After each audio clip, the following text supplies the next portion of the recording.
Welcome to the Music Reel. I'm your host, Nicola Burton. I have with me today Mark from the Pushworth Group and our very special guest speaker, Christie Dawkins from Vocal Effects. Now, we like to deal with Christie because she's got a master in vocal pedagogy and she's a gigging performer. So she understands all of the challenges that anyone who's speaking over the microphone or singing over the microphone has on a regular basis. Now, with part of the Music Reel, we've decided that we want to support artists in this time of lockdown before you go back to gigs to find ways to help you to expand, upgrade, do whatever you need to do, I guess, so that when your show is ready to go, when lockdown's finally finished, you've actually had the time to rebuild, recover, and reimagine, your craft in a new way. So, Christie, thank you for taking the time to talk to us today. It's always lovely to see you. Thank you for having me. Awesome. Well, look, today we thought we'd have a chat about mental health and its effect on vocals. Now, I know when I was out singing, if I was a little bit stressed, I would lose my voice in the first night, even in the first set, because everything was just like this. So I thought because we're going out into this market of uncertainty, it might be great to hear some tips from Christie today and have a little chat about what different strategies we perhaps could try and employ when we're actually going out singing again for the first time in conjunction with how we're feeling, how we're thinking. Over to you, Christie. Well, that's a very multifaceted question in itself there, Nikki, because we can talk about how the voice carries so much tension when we're stressed. We can talk about ways to relieve that tension. And exercises you could do to make sure that your voice is working at 100% when you go back to gigs. So I might address them in that order. Right.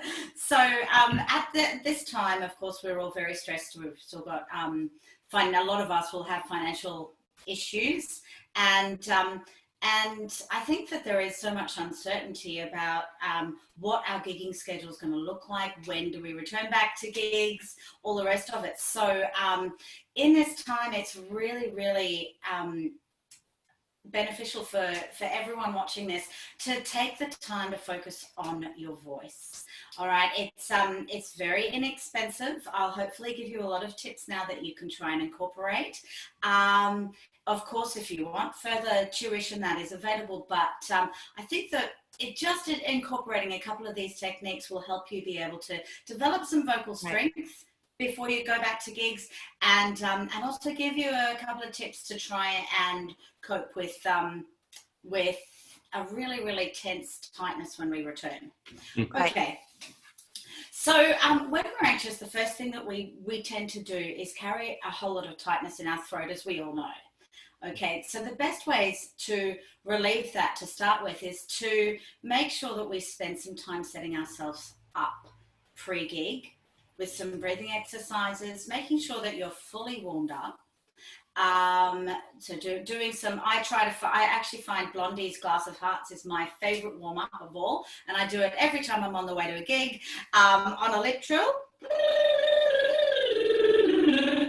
And it goes really, really high all the way down low, and it's a really good exercise to try and warm up our voice. We spent some time last session talking about accent method breathing, and being able to incorporate the lip trill using accent method breathing really warms up the voice to its fullest. So if your voice is warmed up for pre-rehearsal, in this time we've got lots of time to rehearse, and on your way to a gig as well, you'll find that once you get there, you will have one less thing to worry about, if that makes sense. You won't be thinking, oh my goodness, I haven't sung a single note for this entire period. It's now, the end of the year, I'm starting to gig again, and oh my goodness, I used to sing this song and now I can't even achieve the top notes. Yeah. So let's try and everyone avoid getting to that point where we bomb on a gig because we're not actually exercising our instrument in this time. So my recommendation is for everyone who uses their voice on a gig, whether it's for speaking or singing, I would recommend at least 10 minutes of practice a day. Obviously, the more you practice, the better you become. But if we're at least spending 10 minutes, 2 minutes doing our accent method breathing to try and really make sure that our brain understands the notion of this different sort of breathing than what we do when we're talking.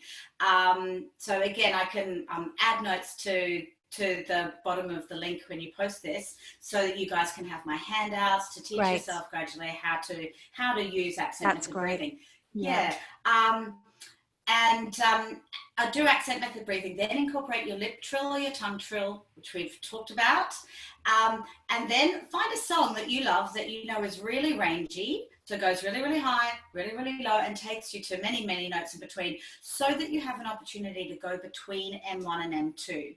So we've got 4 different registrations. M0 is creak tone. M1 is what we've often referred to as chest voice. It's our lower sound, and that sound is produced because we have muscles that sit in the throat that keep them nice, the vocal folds nice, short and thick. Sorry, they sit in our vocal folds. And then M2 is a much lighter style of singing we've come to know as falsetto, but falsetto is not totally accurate to define it, or head voice, and it's because there's another pair of muscles that stretch the vocal folds to make them long and thin. So those are the 3 registrations, and then M3, for anyone who's brave enough, is whistle tone. Mariah Carey, Christmas time. So we need to keep those muscles, those 2 pairs of muscles that we've talked about, the thyroaretinoids that sit in the vocal folds, the cricothyroids that sit above the vocal folds, exercised as much as possible. So if we can make sure that we're choosing a song on a lip trill or a tongue trill that takes us all the way through our M1 and M2 range, we'll build up a whole lot of strength. So think of it essentially as weightlifting for your vocal folds.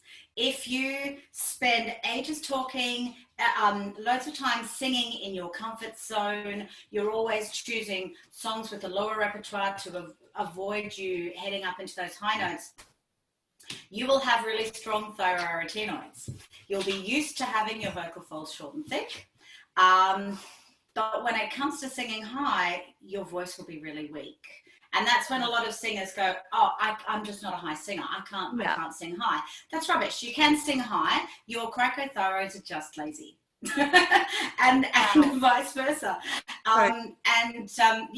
So if we can try and do a whole, I think we discussed sirening last week. We did, yeah.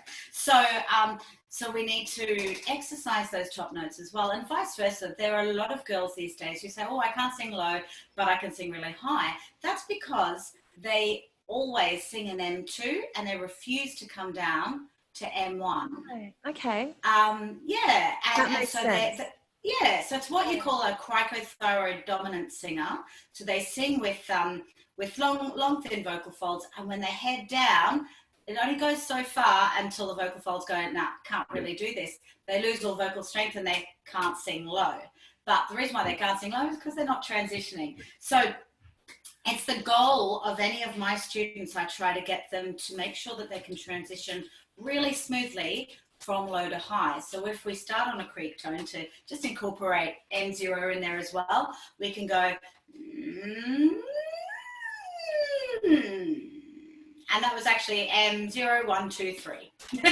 In 1 hit, all the way up and down. And that way the vocal folds are getting full massage all the way through. Blood's coming to all of the necessary muscles to get your voice warming up.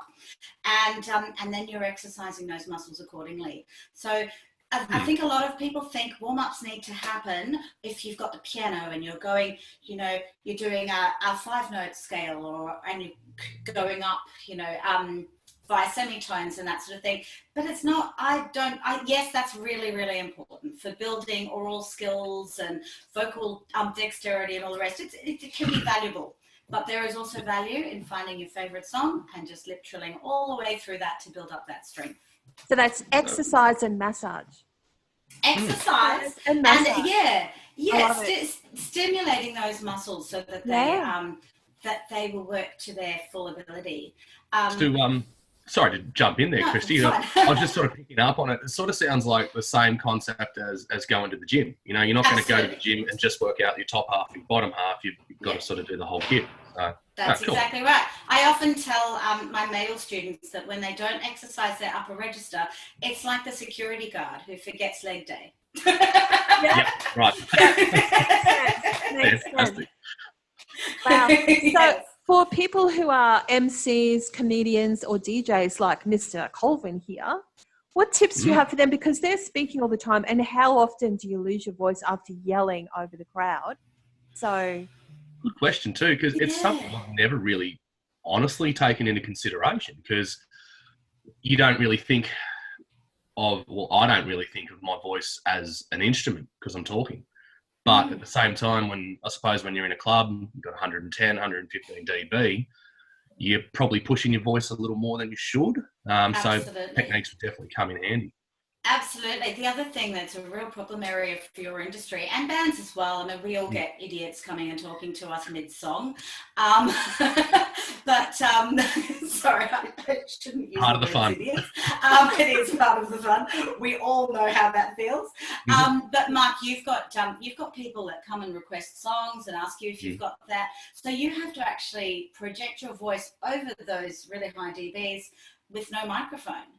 And that's a really big thing as well, that you'll experience, that we would probably experience as musicians. They tend to just move to the side of where they're performing. The background music is really loud, and then they'll talk to people during the time. They have to project their voice over that. When they go back on stage, their voice is so much more tight. So I've actually had a number of students, professional artists, who have come to me for lessons, who have had a great deal of vocal pathology that hasn't really been as a result of poor singing technique, other than no one really knows how to use accent method breathing. It's a new thing we're trying to incorporate. I say no one likely. There are loads of people, but it's not common practice. And we're trying to educate to try and get people to realize, hey, there's actually something awesome you could be doing that makes your job so much easier.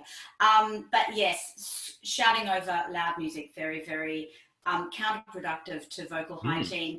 And honestly, there is no way around that. Well, actually, I say there's no way around that. There is. To try and make us sound, we've got like an inbuilt microphone. We use a technique called twang. All right, and twang, some people mistaken for nasality. It's not nasality. It's a really, really bright upper tone. So if we talk with a lot of twang right now, I've got a neutral larynx, and I'm talking with the amount of twang that I have on my normal speaking voice. But if I'm going to elevate that, the best way I find to teach my students is to think American and become really, really annoying. So right now I've got lots more twang on my voice, and you can hear that I sound a little bit younger. Yep. My larynx is also slightly elevated, which gives me that really, really annoying sound. So by doing that, you can actually project your voice over loud music, but still you're going to find you're going to be pushing your voice, because you will use a whole lot of throat muscle. So when I said there's nothing you can do about it, I really mean you're always going to find that's going to be a big challenge. Yep. So musicians, get away from the live music, go outside, don't smoke, please, and and try to actually reset. So speak quietly, do a few siren exercises to warm down your voice so that you're ready to sing. So that if you've been singing a Katy Perry repertoire, or a whole lot of belting in your upper range, and you've been using a high larynx and everything's really, really tight, we need to be able to reset. So the best way for singers to reset between sets is a little bit of a siren release. So you go to your very, very top notes, like you're whimpering like a puppy dog. We're going to go, and then go. Oh, wow. Excellent. That's so good. So, yeah, and that's and we do that a few times. Sometimes if I'm singing a song like Respect, where I find that, you're not going to get the energy out unless you're really belting it and having a lot of fun. When it comes to the instrumental, I'll turn my back, or I'll, sort of dance around with the drummer, and I'll be doing sirens off the microphone to try and reset my voice, so that when I come into the next really big part, my voice is ready and it's not tense from all of that belting. So that is great. I think, guys, you've got some great information today. And just, sorry, Mark, I guess maybe you could even maybe put a system in place for your gigs. So have a request list perhaps on every table. Just say, guys, I can't probably talk to you while I'm playing or in my breaks, but please, give me a request and just pass it up here. Anything you want, or you can even tag me on Facebook, send me a tweet, whatever, so that if you can sort of say it in every set, you're setting it up that I can't necessarily talk to you. But, please engage, use social media, use technology more to address the things that cost you your voice, because there's nothing worse than, what song was that? In the break, and we've all done that. And then you're like, I've just lost my voice taking a request. Yes. What the? Wouldn't it be great to have a personal app? If we all had, like Mark, if you had your own app, people who love your show could download your app and they could see your entire song list. That would save a lot of time. That'd be amazing. And look, song list, I always generally say to people, it's much easier because obviously collection of millions of bloody songs, much easier if you know what you're after. But at the same time, I think moving forward, obviously, post COVID-19 and everything that's going on, things like that might actually make a massive difference, because that contact, that 1.5 meter contact thing is going to obviously have to be in play for an amount of time. So, absolutely, bloody good idea there, Christie. Yes, it was actually, to be honest, it was my dad's idea. He's had that for some time. But I think the concept is, when I'm singing, if people could have like an idea of my repertoire, then they could ask. But let's be honest, most of the bands are going to stick to a set list and play that. So they might say, "Oh, could we have that? That's in the set list anyway." So that's always been my issue with that. But yeah, even a pen and paper for a situation when people are asking. Exactly how I used to work it. So I've got about 5 or 6 old books from everywhere from 2004 through to 2014, I think, of just requests.